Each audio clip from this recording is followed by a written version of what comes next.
Fundação Maheng suatu hadiah equipamentos de segurança na defesa, onde halau serviço profissional. Diretor Executivo Fundação Maheng Abel Amaral Hateteng idaneba jornalista Timor Post ihan yaknar fating bairro dos Grilos dele segunda-feira semana này. Fundação Maheng nota katak autoridade de segurança balong ia tempo hirakleba atua problema ia comunidade laho profissional. Causa mai husi mentalidade humano mínimo capacitação no usa sala poder.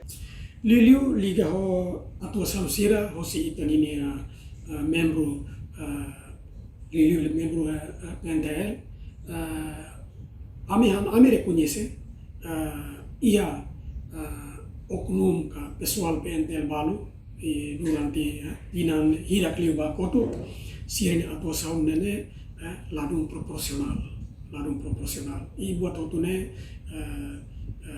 beledehan contribuímos usi mentalidade, contribuímos usi capacidade, também maka utiliza sala, kibit nebe maka lolos ne protese ba mine cidadão, mai be dalam rumah hakane to hamate cidadão balu. Idane Fundação Maheng lamenta teves e parte hotu nos lamenta nebe usi parte comando halo na investigação ba aktu sirane e maioria aktu crime aktu contra lei hirapne processo e tribunal nune itahare kada batinan ia mudança. Mai be Fundação Maheng observa katak aktu hirakne reduz ona no iha ona mudança ba positivo.